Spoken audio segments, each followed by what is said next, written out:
Aucune vue sur cette heure ne peut avoir essence au moment où les actualités politiques de la RDC est reléguée au second plan. Chers internautes, désormais sur AS Info 243, votre émission Masolo Yamboka. Batata, bamama, bola nangai mo anabino enoko binta, nakati yache enabino AS Info 243. Une émission qui vous redonne encore de joie, une émission qui vous parle, qui vous informe en temps réel avec moi, votre jeune journaliste d'investigation Enoch Binta. Et n'oubliez pas de vous abonner massivement. Ciao. Réussir, c'est vivre sans regret, chers internautes. Bonjour et bienvenue dans cette émission. Alors, un invité aujourd'hui, il s'agit de Monsieur Patrick Mulumba, un acteur politique de notre pays, la République démocratique du Congo, pays de Fachi Beton, dont je salue. Bonjour, Monsieur Patrick. Bonjour, monsieur. Vous allez très bien? Très bien, merci. Alors avec M. Patrick Naye Tokobeta Mambi Matali politique Mboka Abiso, comment est-ce que Mboka Abiso Congo est au Kokenda? Alors M. Patrick, si Toko retenir pendant quelques secondes, Nani Azali vraiment M. Patrick Mulumba. M. Patrick Mulumba Azali Congolais lokola yo. Azali acteur politique ndengo lobby, mais nazali plus na domaine financier, hein? Nazali kosalela l'État na domaine na ministère ya finance, nazali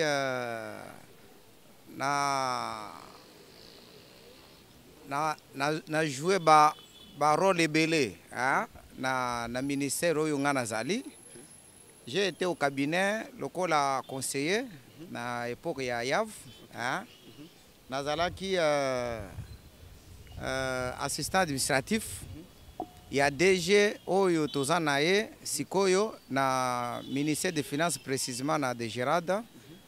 Nebisika nazali ko évoluer Sikoyo lokola un expert, hein? Kuna ndebisika na nazali natangi ba classe na ngai awa, natangi na école de finance, nasali kuna budget, hein? Na finance publique kuna, na yeko kende na institut supérieur de commerce kuna, nasali comptabilité, na yeko se spécialiser na fiscalité, hein? Bon, ba formation est belé, hein? Ezali, c'est ainsi que souvent tozali kozwa connaissance ya muke tozali nango to partage kango pona avancement ya mboka na biso. Donc c'est ça. Alors monsieur Patrick Mulumba azali bongo membre topé cadre parmi les cadres ya Union Sacrée. Alors monsieur Patrick, comment analysez-vous le climat politique de notre pays actuel?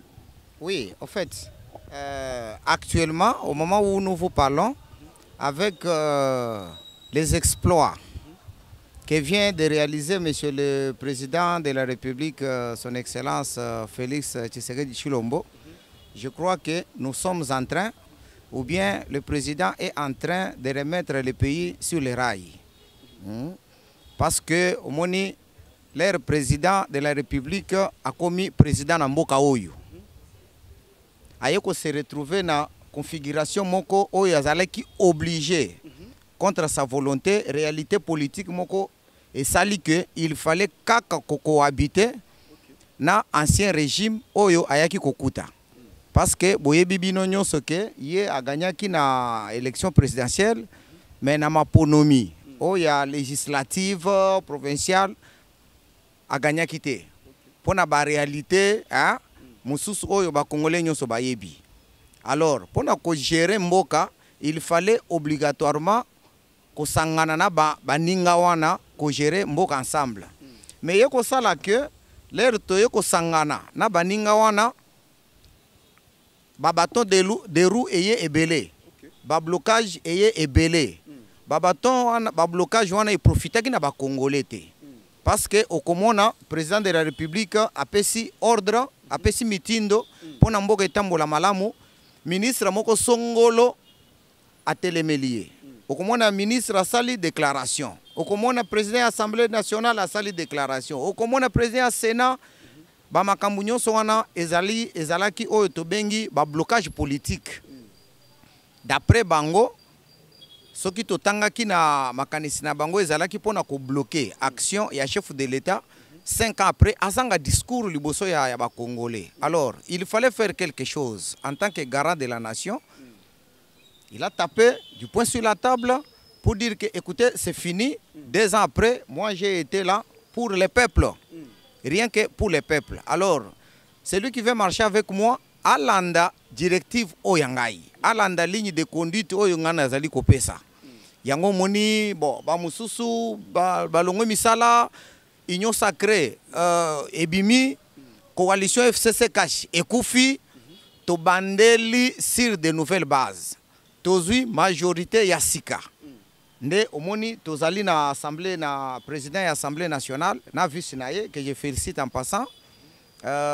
Kalamingi te bazo sala élection ya sénatoriale. Ba uti ko nommé premier ministre oya jeune. Alors babiloko nyonso wana bazo azotia oyo tobengi ba jalon pour le démarrage. Hein, il y a développement ya mboka na biso. Alors si fona lo bana mukuse pays ezozonga malembe na rai. Alors monsieur Patrick Mulumba, ba Congolais topé ba Congo mania surtout en mboka ba komitu na ba question. C'est comme si na kati ya présidence secret ezalité. Avant ba nommer premier ministre monsieur Sama Lukonde, avant ba nommer déjà na 12 heures information j'étais ambola ki mokil mobimba que notre premier ministre kozala intel. Alors qu'est-ce qui s'est fait que non na kati ya présidence moi secret ezalité na kati? Oui, au fait, je vais répondre à cette question-là na ba volé mi balé. D'abord, yeba que pour nommer nani mutu na poste lokola premier ministre ezali na oyo to bengi na lopoto ba tractation politique. C'est-à-dire que bazotala ba paramètres ebele. Bakobenga batu ya parti politique, bakobenga batu ya ba regroupement, bakobenga, c'est-à-dire que bazotala pe géopolitique. Sikoyo na ba rencontre wana sûrement ezala kaka présidence te bakoki ko benga yo ozo représenter par exemple G7 oza mutu ya Moïse Katumbi oya koki ko zala représenter ba ati lukwebo pendant que bozoli ko solola fuite koki ko bima fuite bimi ke ndenge tozali ko monela makambo ekoki ko zala mutu kingandi mais mutu moko a confirma kité parce que to ba kombo bima ke belé Moïse Katumbi pe abimaki. Batu musu balobaki ezalaki Moïse Katumbi, batu musu balobaki Sama Lukonde, batu ebele babimaki. Mais chance eyeko koya ke na ba oyo ba pronostikaki pona présence pona Sama Lukonde. Alors, pona présidence ngana zali ko na koyebisa oboyi. C'est vrai, omoni président lobaki les avant kutu azala président de la République. Batuniye ndenge nini lolenge nini yoko kende ko gérer mboka wana. Alobi ke makambo nyonso ba prena kayango. Étant donné qu'il n'existe pas une université où on étudie comment devenir un président de la République, c'est tout à fait normal que ba kwak mususu ezali. Tisikoyo, il faut quand même reconnaître que ba faille mususu ya mike ezali, mais je crois que ba nyonso wana ezali ko pesa ye nani mayele pour restructurer ba makambo mususu. Ce qui boyoka kina ba mois passawa, il y a certaines personnalités chargées à presse bazalaki suspendu. Ba musu ba longoli bango na ba poste bazalaki. Eza kutu na ba conseiller mususu ya président de la République oyo bazali suspendu ti na mukolo ya lelo. Tout ça, ezali soki okeko découvrir faille, ozu ba mesure. Mabende soki ozo mona biloko ya lolenge wana o croiser maboko. Mais ye chaque fois azali komona ayoki Congolais beleli, azali sensible. Donc ndenga azali ko belela, ye pe bisika azali azoyoka. A comprendre que non ba faille ezali côté ya presse na ye, akotia na ye ordre. J'ai confiance à mon président.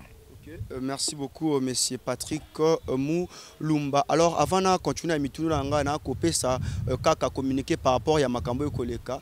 Et tant que mingi pe le bami mingi que Transco bis ya Transco ils ont foutu à 1000 francs. Non, moi je confirme que hier j'étais au niveau de rond-point Lipen, Nazui Transco pour la salle d'investigation de rond-point Lipen, Tito Koma, na gare centrale, j'ai payé que 500 francs. na quitté Gare Centrale, j'ai pris la moto, na comme na victoire, na une victoire, ti Upen, j'ai payé encore 500 francs. Donc, bis y a Transco, et je fout à ma 1000 francs, 1200, 700 francs, mais ça se paye na 500 francs congolais. Alors, monsieur Patrick Moulumba, impression na ezali kini tango monnaie qui ndeko Osama Lukonde abimi premier ministre. Oui, ngai nomination ya Sama Lukonde, et moi personnellement et c'est pelisi ngai pona nini oyebi mboka oyo to exceller na mabe mingi tozalaki l'unique pays au monde oyo tozalaki na le plus vieux premier ministre na mboka oyo. Écoutez, papa na lobi boya ezali mbala ya liboso tozala na premier ministre ya yambo ya mukolo mingi na mboka mobimba na Afrique na monde mobimba premier ministre ya koko mingi ezali Lunkamba. Et soko tali bien en Afrique, nous avons un pays continent. Mboka oyo ezali pays continent. Ezali mboka ezo senga ba oyo tobengi na lopoto ba les invertébrés. Bato bazali na makasi. Hein? Parce que tozana posa lelo na mboka na biso yo ya komona premier ministre alati cravate na veste avant na bureau climatisé te. Tozana posa ya komona premier ministre alati basket, alati pantalon jean, alati polo, akena mikondo. Vous savez, c'est là papa. Ngana kendaki na sali ba voyage belé na kendaki bandundu. Nazali kole biso ke na minute o tozali koloba na yo na bandundu. Ezana ba vi a soko kei a 400 km na Idiofa. Ozo kuta na bandundu mutu depuis abotami azana 25 ans azotambola makolungulu atikala kolata la gomme te. Ayebi pe couleur te ayebi te ke oyo komona ngo la gomme. Mama azokola boti bana tolo polele ayebi kutu teke eloko babengi soutien zalini si lelo na minute tozali kolobana parce que nazalaki na bandundu si je ne me trompe pas na début 2018 fin 2017 nazalaki kuna soko kei na la gomme okeko la kisabango azozo la gomme wana bombi apesio demi sac ya masango alors biso tozana posa la gomme seulement la gomme oyo ozimutuka na yo kitina kikwiti ezwi Idiofa okozwa ofuti na yo 24 000 francs à 400 km na Idiofa ozokende kokuta ba réalité ngana zali kolibisa yo tozali na posa lelo ya komona premier ministre ayoki ke naufrage salami côté ya bandundu alati ketch alati pantalon jean na ye makolo akei kuna bon Ilunkamba mutu azali na âge ye déjà retraité azalaki na société ya chemin de fer. Boyoki bilan na yekuna 54 mois. Bisika utaki bato bafuta mite. Tata wana komaki kosala 1 mois zo ya bureau te. Ilunkamba.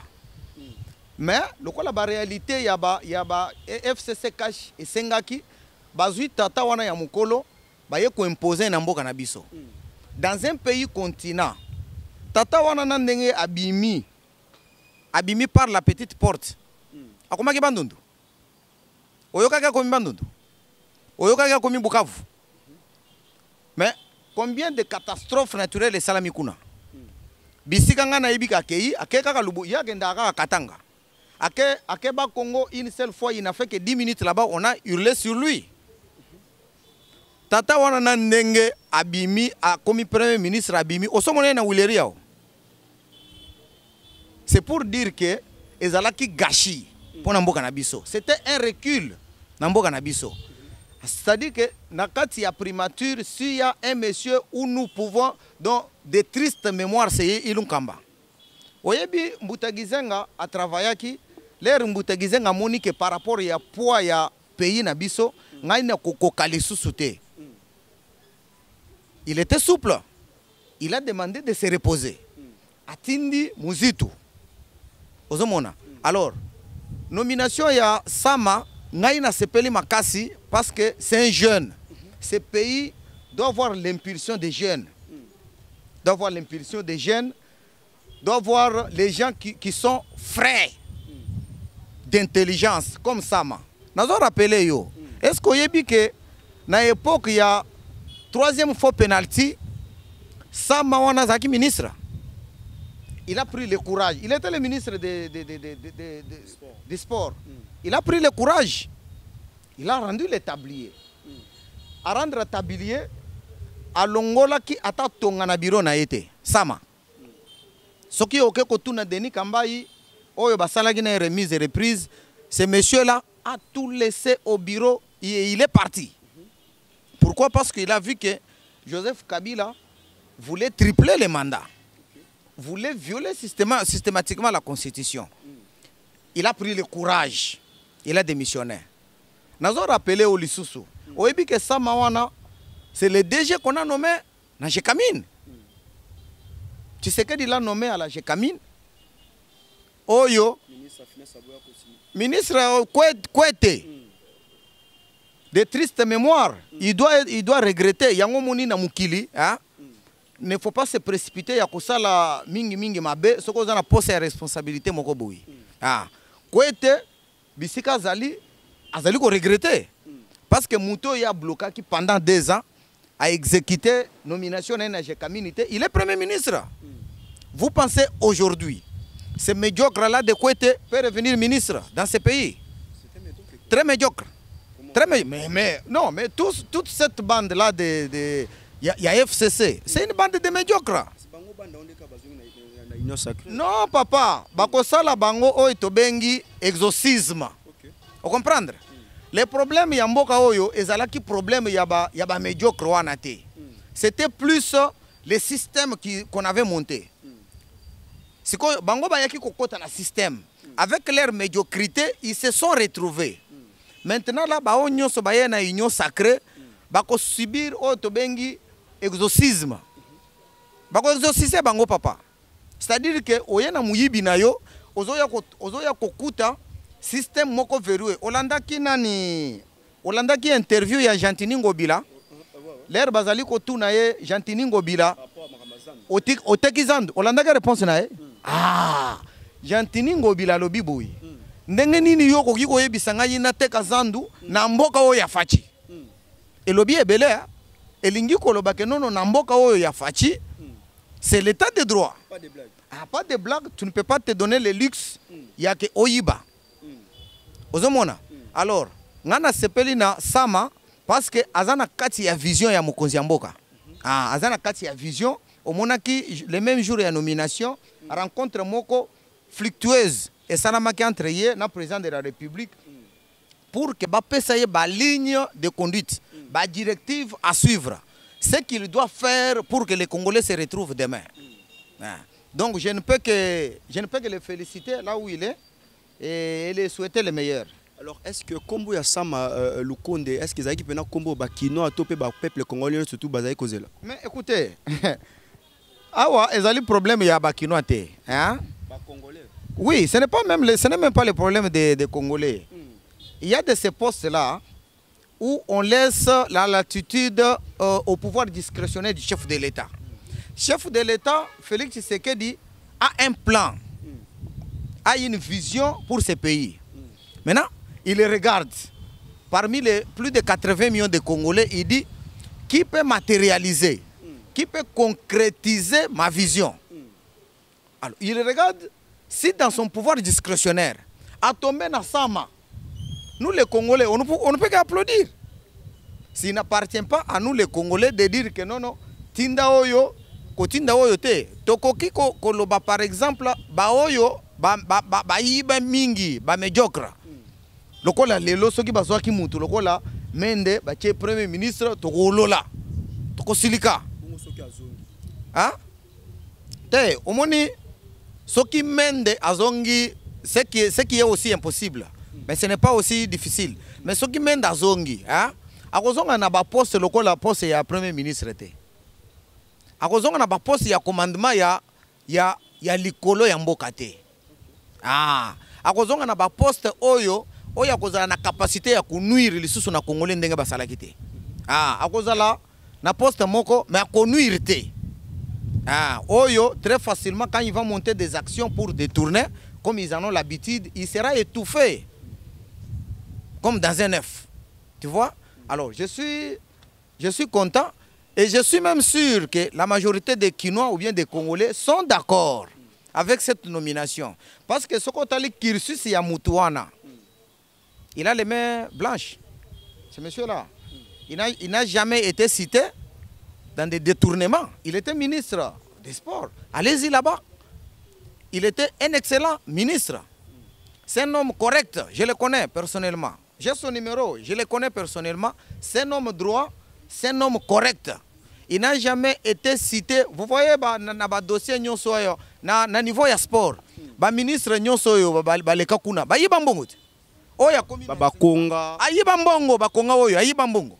Ayi bambongo kaka nenga yeko yiba lisusu nani a détourné ba million na enseignement. Il est allé détourner l'argent là-bas.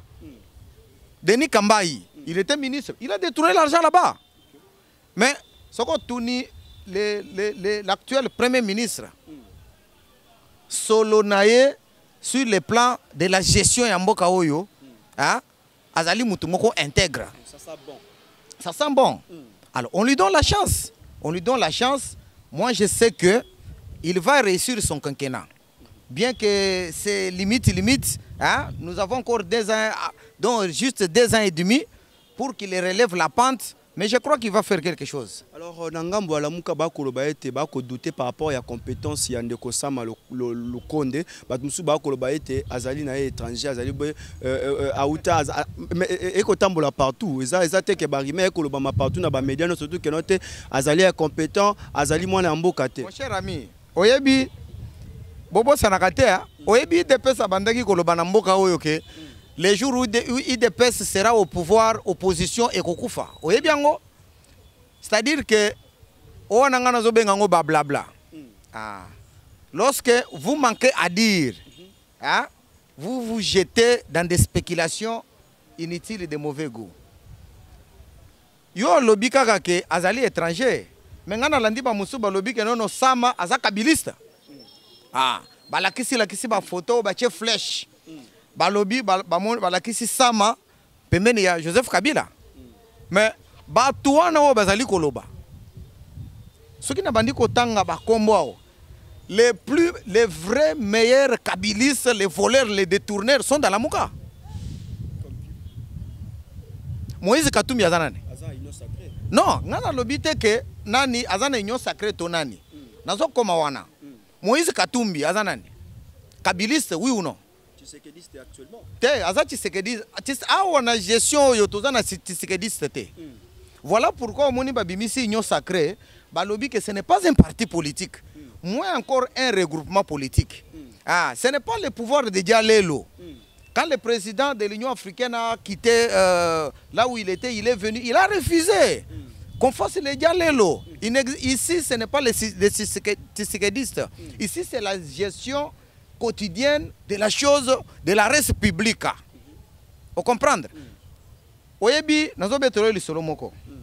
Ngai na kendaki, to kendaki Katanga na mission ya mine. Omoni lelo nazo beta lisolo yo parce que nayebi ke nazana main libre.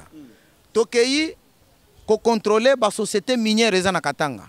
Au Katanga là-bas, il y a plus de 50 sociétés minières.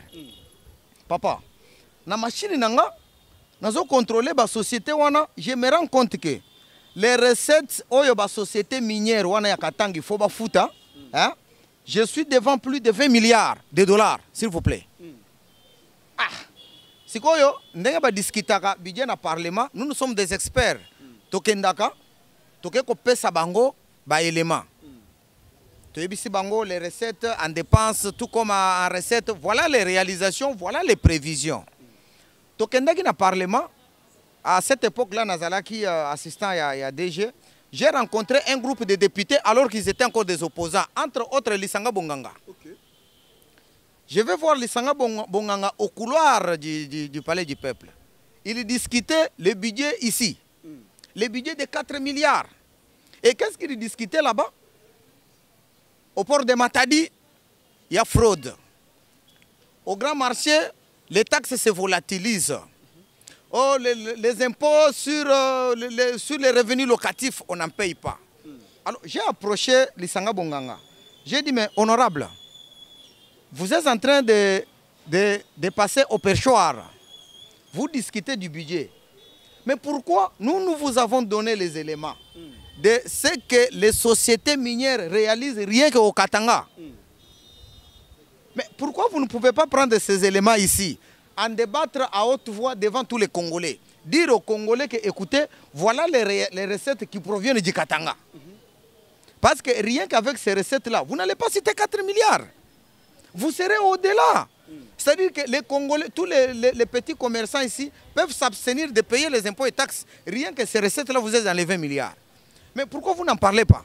Parce que vous êtes des opposants, vous combattez Kabila. Mais parlez-en. Vous avez bien réponse, lisanga bonganga pesakanga. Lisanga bonganga talinga, asiminga nano nako la veste. Alobi, ah, olati veste ya kitoko, nga alobi merci.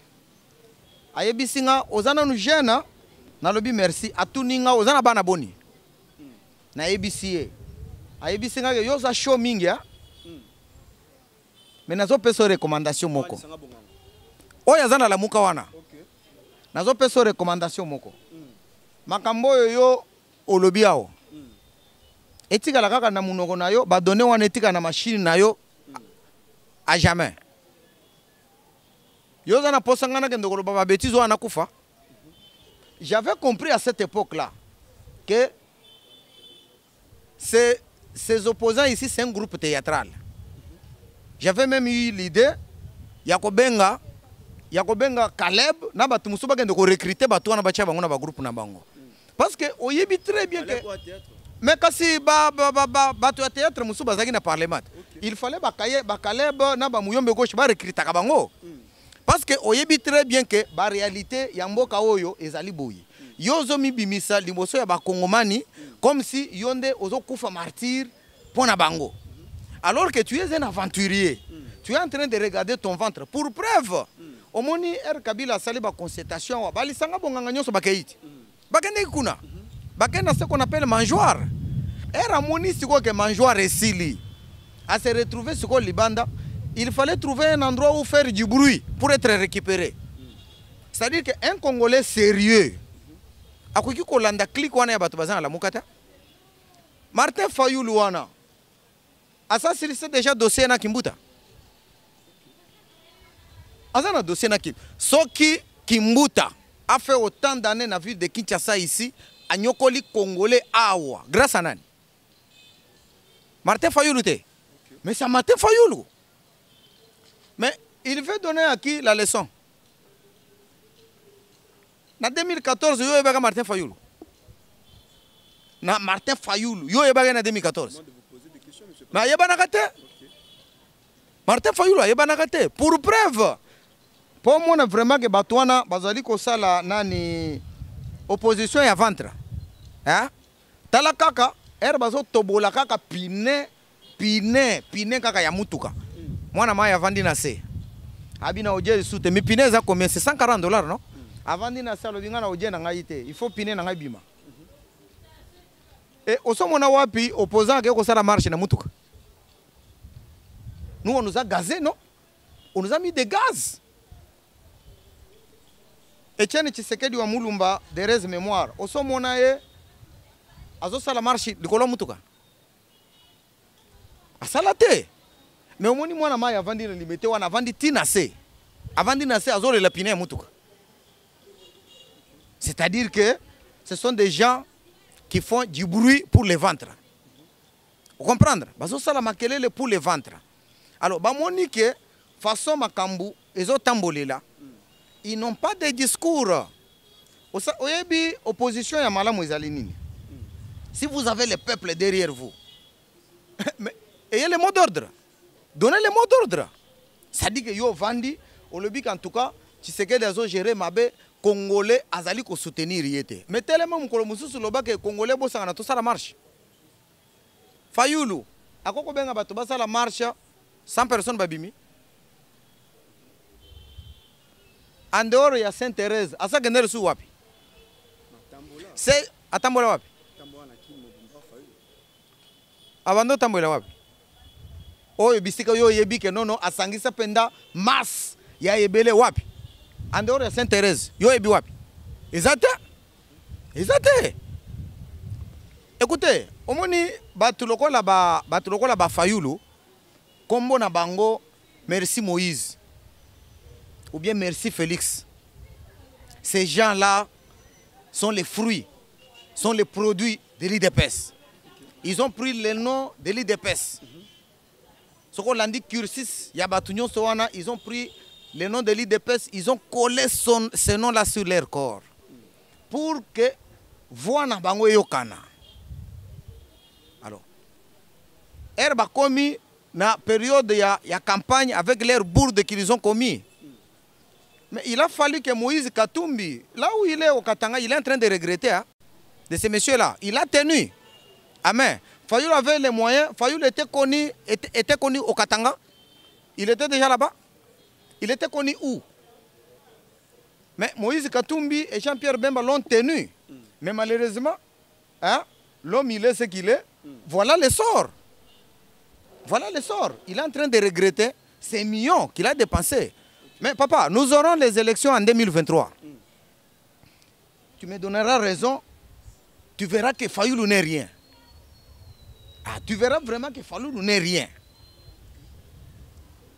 Alors, tous ces gens-là qui sont en train de faire du bruit, c'est pour faire entendre leur voix. Je les encourage. Mais dis-moi, ils n'ont rien à dire sur le Premier ministre. Le Premier ministre, c'est un Congolais pur. C'est un Congolais pur. S'il faut parler de nationalités douteuses, écoutez, ce ne sont pas des Fayoulou qui peuvent parler. Ah, il y a à boire et à manger là-bas. Comme déjà Nasuka, alors votre mot de la fin, M. Patrick Moulumba. Bon, écoutez, le mot de la fin, les alliés que Ngaï Nazali acteur politique, mais Nazali Nanzungu, il y a gestion ya mboka oyo. Oyebi ke esala kanga pasi mingi, nazomona ba Congolais belé bazali ko discuter, esala nga pasi. Esala nga pasi, nga naza na régie financière. Na yebi mboka oyo régie financière de Gérard de DGI au FIDA ba réalisaka combien? Na kosenga na premier ministre Oyaye. Hein? Soka lingi ko réussir kenkena na ye agende musikate. Azala na œil regardant sur les régies financières. A ko réussir. Pona nini? Soko fongoli na budget de l'État, tozali na en dehors ya ba don et leg, le budget de l'État ezali sponsorisé à 80% par ce qu'on appelle les recettes courantes. Excusez-moi, ça je peux le dire en français parce que na lingala bater mwana ikoleka bien te. Les recettes courantes, ce sont les recettes générées par les trois régies financières. DGI, de Gérard au FIDA. Mais ces recettes-là se volatilisent du jour au jour. Si le Premier ministre ouvre l'œil et les bons, bouche les trous, tous ces trous-là, tu verras que le pays ici sera debout et très rapidement. Merci beaucoup, monsieur. Merci, mon ami. Alors, ça n'est fini pour aujourd'hui, mesdames et messieurs. Merci de nous avoir suivis. Quant à moi, j'ai dit merci comme ça à Laurette Massevo. J'ai dit aussi merci comme ça à Jeff Senga ainsi que Ephraim Piana. Quant à moi, je vous dis bye.